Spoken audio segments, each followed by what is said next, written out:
So sick and tired of being sick and tired.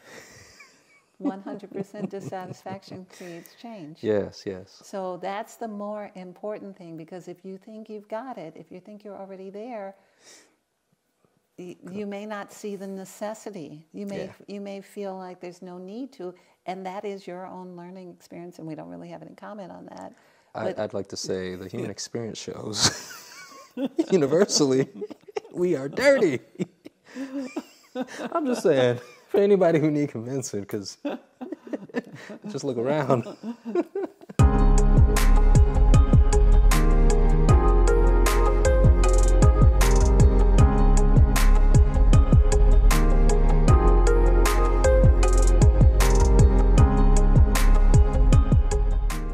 Welcome to Call for the Truth. We are here today with Tarvars of the Sun, and I am LaOta of the Sun, and we will be speaking about fighting for our own existence and the realities that some of us already are, fighting for our existence and yours. Shall we start with Call for the Truth, Tarvars? Most certainly. And we invite you all in who are tuning to call for the truth with us. Shall we call for the frequency of truth? Shall we call to see the truth, speak the truth, and hear the truth in all things? And again, we are here, as you say, to discuss fighting for our existence. Absolutely. I understand some of this is with energy hygiene, Yes. understanding that we are more than physical. There are other stressors that influence the physical reality that we have got to get under control. And because it's causal factor, and this is, of course, what we do here. Everything is frequency, as you say, and frequency don't lie. And the frequency is not only in our field, but it's in the greater field of the environments that we exist in, which, again, those unseen stressors and how important it is to collapse those, where we can have, all the things that we're looking for as people, human, peace, harmony with ourselves, our own thoughts, and those occupying the same space with us. So, you say this idea of fighting for our own existence, and you often speak about how we out of the sun, we are here fighting for those who cannot fight for themselves. What's this fight about? I feel like it would be best to lay some background and foundations for them. So would you help us understand that? I think we can start with the concept of cleanliness. We can start with the fact that we all know, and there's biblical references to cleanliness is next to godliness. Yes. That we know that things deteriorate and they become damaged and poisonous when too much dirt and too much destruction come in. And this principle exists in many layers, not just in the physical layer. So if we think about an area that is depressed or dilapidated, we have to think about what are the thought forms that were in that area that brought that area to its dilapidated or depressed state.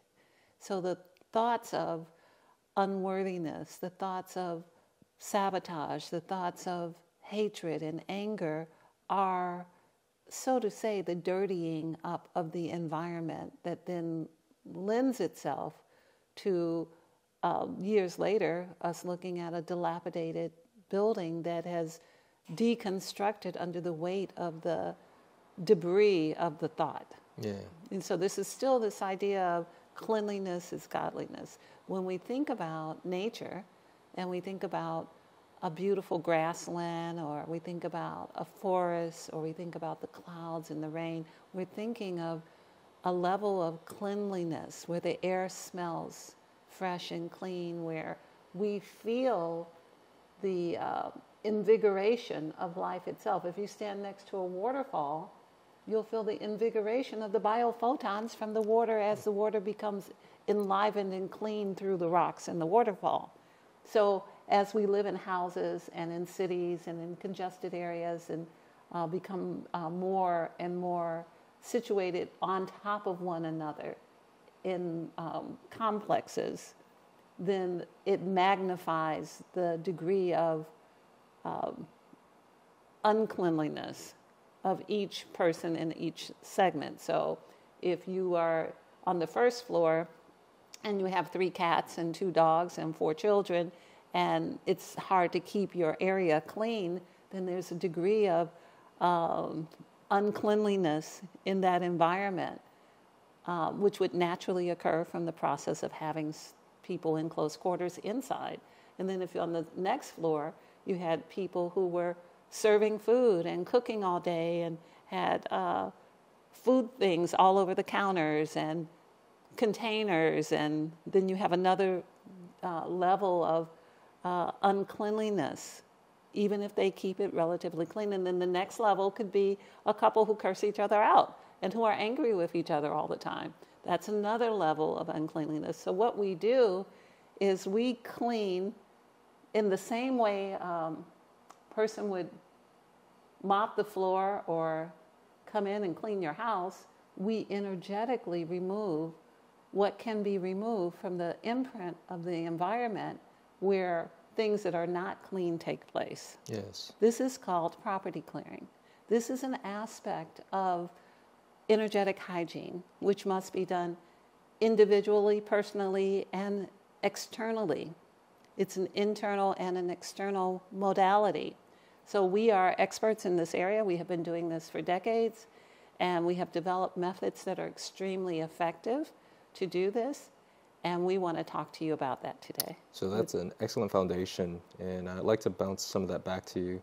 So what we experience in our physical reality is in direct correspondence or is a reflection of our mental, emotional state of our inner being. And then all the examples that you gave is that idea squares up. There are so many things that you touched on. Like one, we're removed out of our normal environments, the organic environments that support our mental, emotional well-being. Yes. We're placed in artificial constructs, and then in that artificial construct, we're not just dealing with our own, and I think this was the expansion. We're not just dealing with our own stuff in our apartment. It's squared. As you mentioned, the different floors, I could see everybody's frustration, the cook, the parent, the arguing couple, all contribute to the larger field, which we're not separate from. And I think that's the part that most people don't have awareness and clarity of, that it's not just you're in a field within a greater field, but you're saying, yeah, we can do something about that. We can address these fields of influence. It's definitely multidimensional chess. But yeah. Also, when we just think about the idea that we would, in natural settings with indigenous people, they have land. They may have a hut, but they have outside of the hut.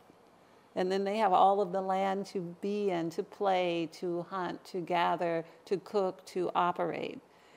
What we do in modern society is we acknowledge our desires. So we bring inside all of the animals that in an indigenous setting would live outside.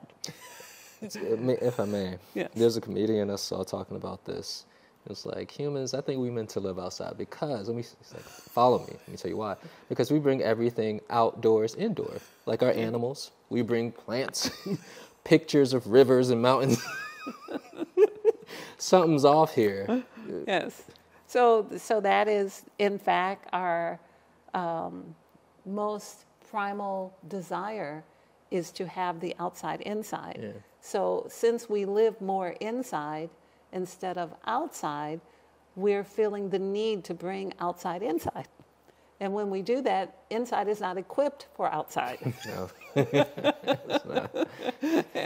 And so we have all of the things that go along with having a menagerie of animals or a animal inside of an enclosed, in an artificial environment. But of course, we love our pets and we want to do that, and it's a reality in the third dimension. So what we're talking about is not whether that should happen. We're saying it does happen.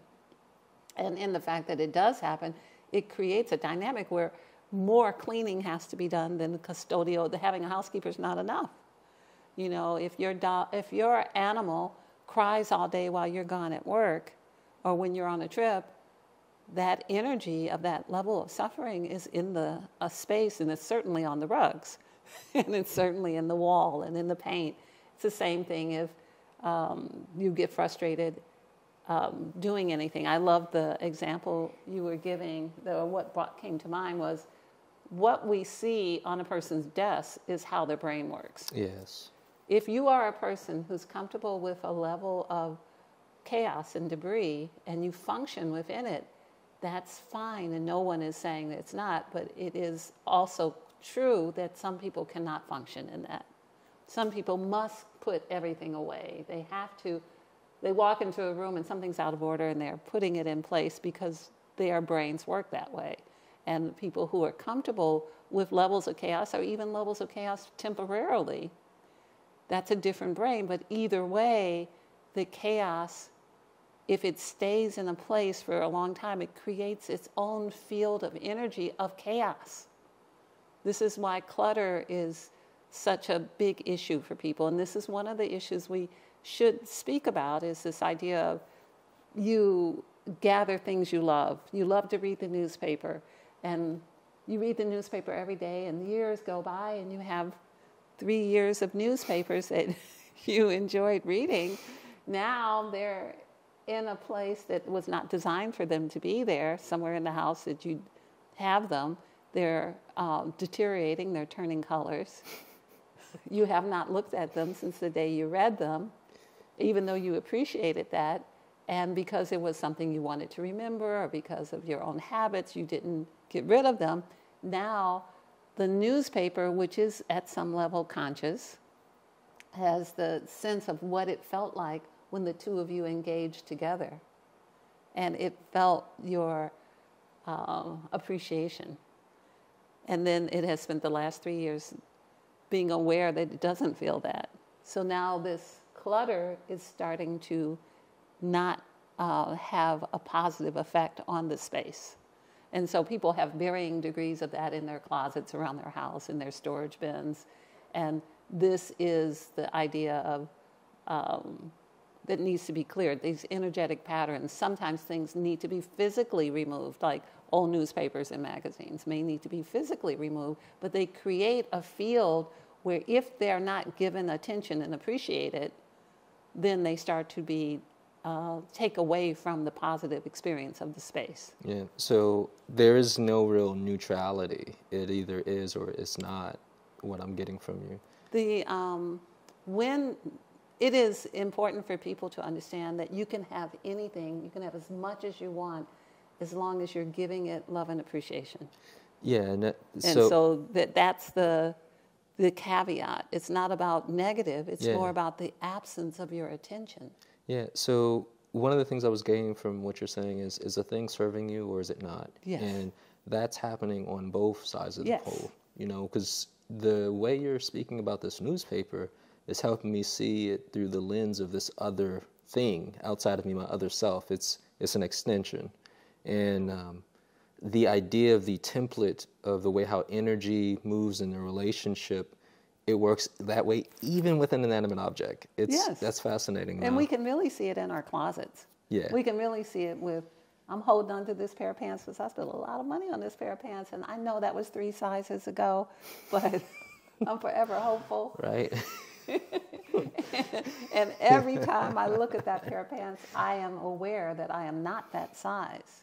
So it is not a positive experience for me. Mm-hmm. Although I'm still thinking, I have this emotional connection to it because I spent money on it. So I'm still thinking, maybe one day we'll be back together again. But the reality is that every time I see you, I'm aware that I am not what I would like to be. What I also see from that is like the person broadcasting thoughts of whether it's conscious or unconscious, disappointment, self-punishment. There's all of this happening in the field that usually the everyday person, we're not aware that that's broadcasting. And you're not even aware that you're doing it. You go through the closet and you unconsciously look past the item, but it's right there. I mean, you did see it, but I'm not looking for that because I can't wear that because I don't fit into that. So, you know, or it's old or it's out of style and someone gave it to you, but you don't want to wear it. You know, my aunt gave me this or my grandmother gave me this and I'm keeping it, but it's not useful to me, but I have an emotional connection to it. At the same time, I recognize that it's not functional for me. So there's this level of disconnect of how many things do you keep that don't really give you pleasure because of some emotional connection, and does that serve you? That got me thinking about relationships with people. Like how many emotional connections we keep that don't serve us. Or how many scarves did you get as a gift that from somebody who you're no longer with, that every time you look at it, you're like, no. Yeah, I got some scarves right now. You talking about me? See those scarves? I'm like, I'm not doing that. One day I'm gonna do it. I'm like, damn, why do I got these scarves? It's like I've seen it. So the idea of quantum light property clearing and the idea of moving the energy that is slow moving, stuck, or not clean energy is that if we surround ourselves with what we love and appreciate, people, places, things, activities, and events, we're keeping our space clear. You may not need a clearing, but if you have areas or pockets in your experience, or the people who lived in the apartment before you had pockets in their experience, or if you've spent a lot of time in the bed or tossing and turning or crying or being unhappy, that energy is in the experience that you were in, and what we do is we clear that energy. We can bring to bear enough of the opposite energy in the opposite direction to neutralize and to remove things that are not adding to your experience in a positive way. Does that make sense? It makes total sense. And so these are the ideas we wanted to bring forward today with some clarity of how all of us so understand that the floors need to be scrubbed. We so understand that the dishes need to be washed. We understand the toilets need to be cleared. But do we understand that what we thought while we were sitting in the living room crying needs to be removed? Do we understand that the movies we watched, the horror movies we watched, that they imprinted the space and they're still there after the program is over?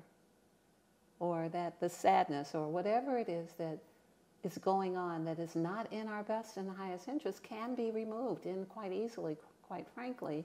But in the third dimension, in the time we live in, it's considered not something we should talk about. It's considered something that doesn't really exist. But we all know when you sit down in your grandmother's chair, you sit down and where a sick person has sat, you can feel that it's uncomfortable to sit there and you might move yourself because you can feel the energy that's imprinted into the material in the same way that I have often moved disembodied spirits from pieces of furniture.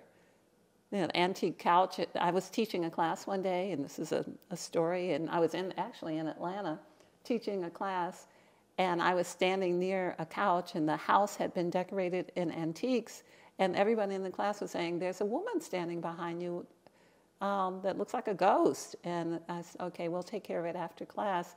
And then after class, when I was asking her, she came in with the couch.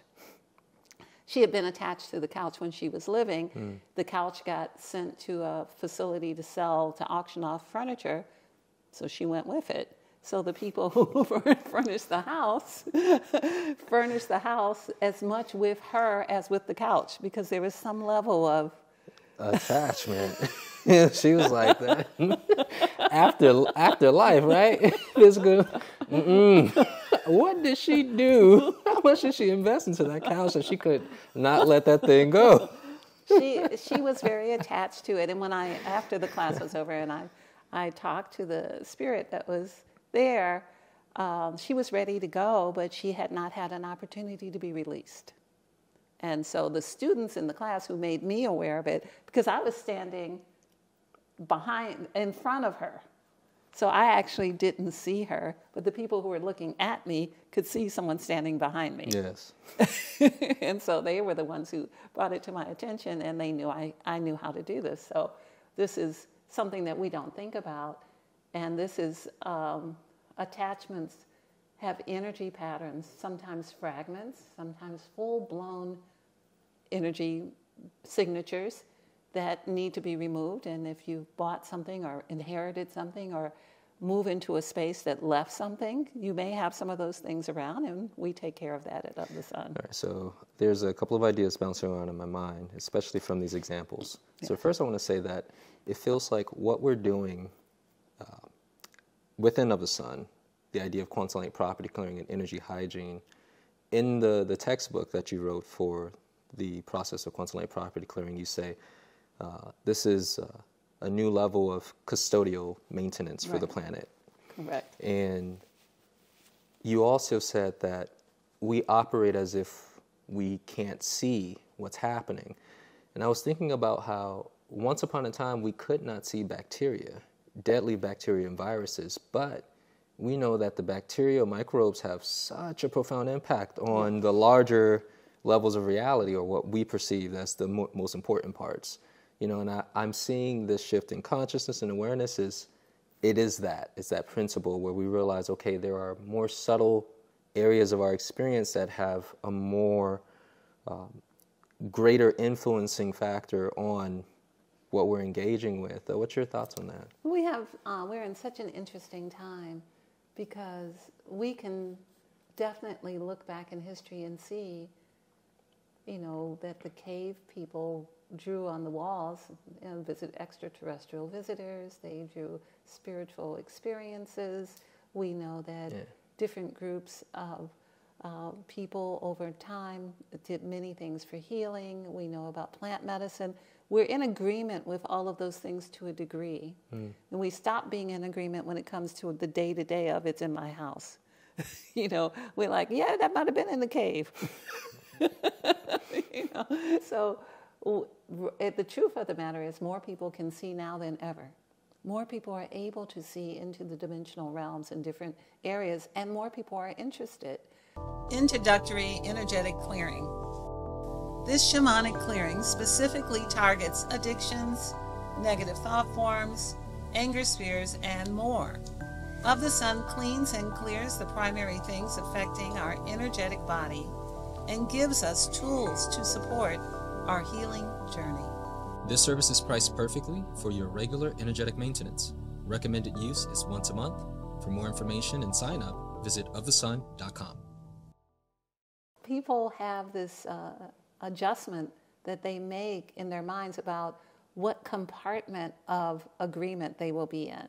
So if they agree that, yes, indigenous people, the Aborigines, dream their world into being, and that they could be unconscious and find their way back, walk their way back from wherever they are, and American Indians could protect themselves psychically, and all the things that we are in agreement with, and we have history and things that support.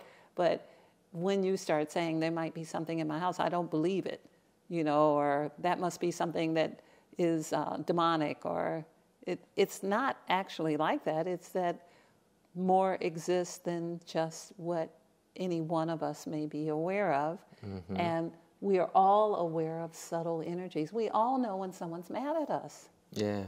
We all know when we have done something and maybe it has caused someone a ripple. See, and that's just the thing. Yeah. I see that we all have the awareness. I feel like we don't have the awareness of just how big of an impression or the effects of those experiences, you know, or that they even linger, because that's a thing, right? Where you say the energy of an experience can, like depression can be in the bed. They don't know that the depression or the energy is still there after the experience. I think Absolutely. That's a piece. Or when a couple has an argument and then they make up, then they forget that the argument's still there. Yeah, which will inform them again Yes. to repeat the same So experience. the principle behind quantum light property clearing is we all have heard that you cannot destroy energy in this universe, that there really is no death. We cannot be destroyed. We move into another experience. So what we do is transmute the energy to a different, higher energy. And the reality of that energy is conscious is important to the understanding of that, because all things that have been informed with life want to grow. They want to be more. They want to be greater. They want to exist on a greater field. So one of the things that we sometimes do is we may speak to a house or speak to an apartment and ask it, is it in harmony with growing? And it will then lend us its own timbers, its own glass, its own aspects to make itself greater. And this is new, but it's not new. This is an ancient understanding. When people got married in primitive times, they would pour salt around the house to protect the couple. So this idea of property clearing is something that is ancient, but the methods are not the same that you've always heard of burning sage or burning San Panto or Palo Santo. Palo Santo. It is not just an incense smoke situation. Some things are bigger than that and need to bring to bear, more.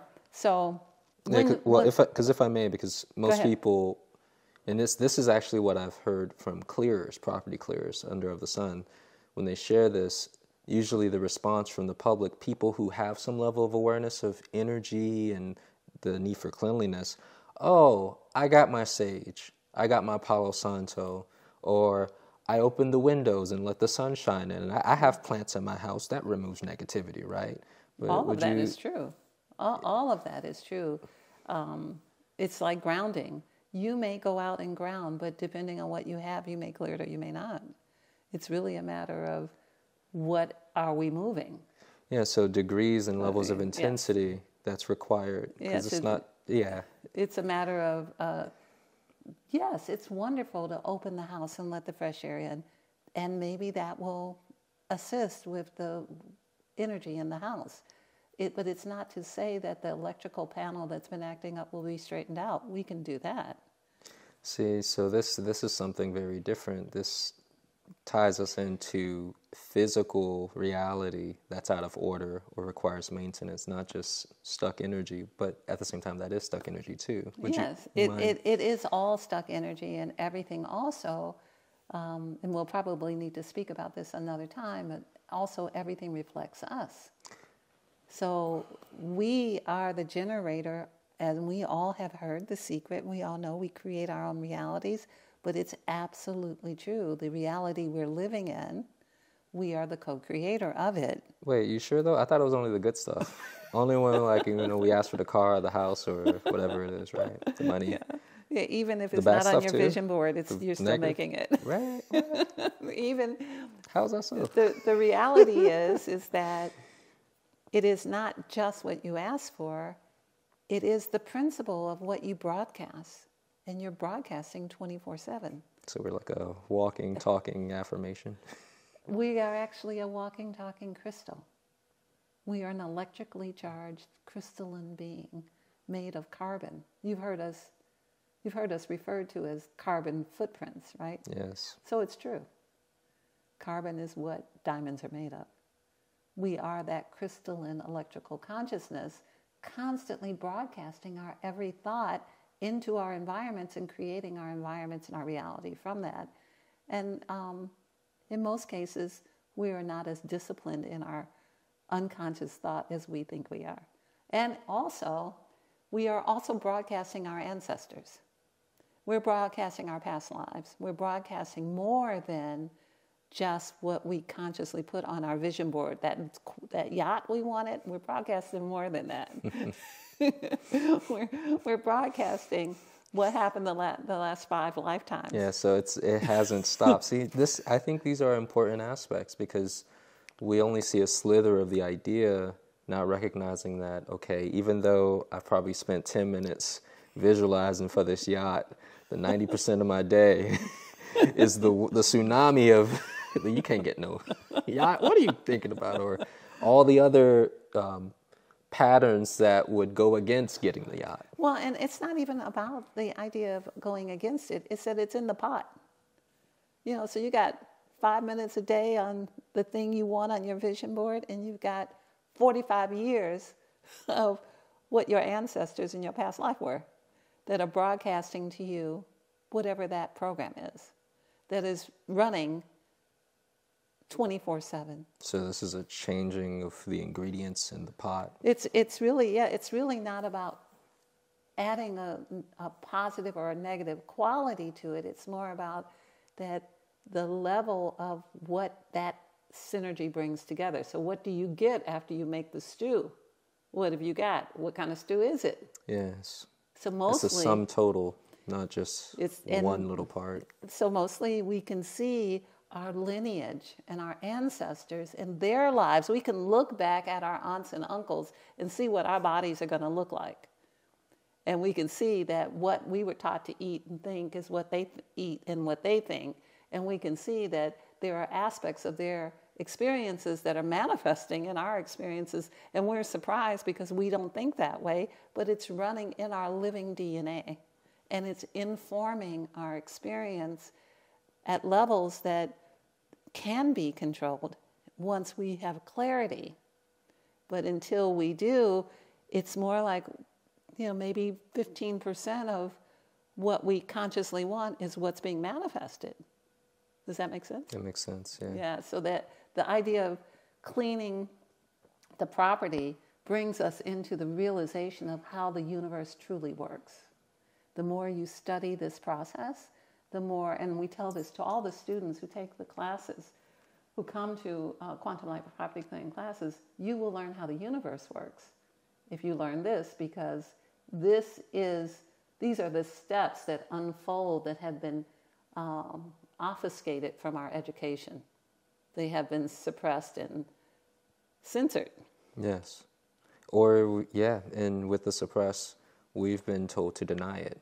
There's been systematically this orchestration of removing any and all that's associated with it, and any remnants left, make them deny it in of themselves. Yeah, and then you get an A. You deny it enough. Yeah. You get an A for that. Yeah, you denied it. You get an A for that. Yeah. You talk about it too much, you may not get your A. Yeah, true that. However, this reality is important because we are in our infancy as humanity is in its infancy, and for us to join our greater galactic family, we must know how to keep ourselves pristine. So on that, before we wrap up and do a call for the truth, this sounds like a lot, for the soul who doesn't, being very frank, live the lifestyle that you and I live, where, we live in the harmony of the idea of everything requires clearing. And I may have been thinking something yesterday that I need to clean that, Let me clean that up. Left some residue on my work chair or something, right? It happens. Right. So what are, would you leave the people with just some simple ways in which they can step into energy hygiene for themselves, to whether it's clearing their space or broadcasting, or choosing to broadcast certain type of information to influence their environment? I think the most important thing is for people to understand the need. That as we can all see that there are people who live lives that are not serving them, that are not living at the highest level of spiritual, emotional, or physical cleanliness, and to see the need to want that. If you would like to live this life of wholesomeness and cleanliness that allows for interruptions and interferences to be out of your way, that's number one. So sick and tired of being sick and tired. 100% dissatisfaction creates change. Yes. So that's the more important thing, because if you think you've got it, if you think you're already there, you may not see the necessity. You may feel like there's no need to, and that is your own learning experience, and we don't really have any comment on that. I'd like to say the human experience shows universally we are dirty. I'm just saying, for anybody who need convincing, because just look around. The reality is that if a person would like to begin wherever they are, we'd encourage you to begin by taking responsibility for your small space. Take responsibility for you. And not so much that you have to inform or force anyone else to take responsibility. Not so much that you have to disrespect the laws of free will, that people are free to do what they would like to do. Their learning experience is their own. But if you see the need to move forward, then you can take responsibility If you can step out of, my parents did this to me. If you can step out of, it's my boyfriend's fault. If you can step out of those things and say, I take full responsibility for myself, and as you grow, you'll learn that you're more responsible than you thought you were. And in the responsibility, you get to respond with your full ability. But when you're denying it, it is withheld from you. So the idea would be recognize that and then start to ask to be fully responsible. I think I love the Ho'oponopono is what we usually recommend at entry level. It's that for the mantra of thank you, I love you, please forgive me, I'm sorry, which is very well known, but what is not well known is that when you say it, you're not directing it to someone who annoyed you. That's the part that you're most people... directing it to yourself. You're saying, I am so thankful I still have an opportunity to recover. I love myself as I should, as part of creation. I would like to reconcile anything that was a misunderstanding or a wrongdoing I have done. And I'm so grateful to be alive. That's what we offer you. That's a solution. Yeah, very practical, very down to earth, relatable. So I see you with those cards. We're going to close out our session today by doing a call for the truth, card pull. So if you will, I have shuffled the cards. You will pull a card for today and ask the question, and then read the card that you pull. And today's call for the truth card is... doubt. Yes. Our doubt holds back what the universe wants to give. So the question I was asking the cards to show us the truth as it relates universally for the world, as it relates to our relationship with energy hygiene. We can't be in doubt about what I watched on TV or that argument. It ain't here. It's long gone. No, the truth is it's here. We can't be in doubt that we're more than physical. Because I see where in that we're literally pushing back the truth. That some of this doubt carries over and impacts our capacity to manifest the reality that we want, because we're nitpicking which parts of this we want to believe is true and what's not true. Does that make sense? It not only makes sense, it's reminding me of an experience you had a couple of years ago that is coming to mind, where you were traveling across country. You ran across someone who owned a property, and someone had committed suicide on the property. They found out that you were a property clearer, and they wanted to make an arrangement with you to clear the property. However, when you said, I understand entanglement, where here is where or where there is where I am, whether I'm here or there. They said, oh no, we saw that on television. You have to do it the way that we saw it on television. We don't believe you. We're in doubt if you don't do it the way, because we saw it on TV before. So we know how all things must go. And so it ended up that because their level of doubt was greater than your willingness to do the work. I was like, look, I'm not going to try to convince you. I'm just going to take back this gift that the universe wanted to give you through me. I'm not going to stop you from doubting. Yeah, so this... Holding on to your limitations. So the card, that's what the card reminded me of, is that experience you had where the energy that had been brought onto the property in that way, they understood it needed to be removed. But because they had not seen something before and couldn't reference it through their own levels of experience, the opportunity was squandered, so to say. So that's what it reminds me of, and I think that was a good way to close the story today. Most certainly, and for those who are watching, if you relate to this, somebody with doubt as it relates to non-local, long-distance healing and interfacing with our reality, drop a comment or about the need for energy hygiene for our survival. So you want to wrap up here? Thank you. We really appreciate all of you coming. We look forward to having you again soon. We'd like to greet you with In Lacash and Veritas, with honor, respect, and gratitude.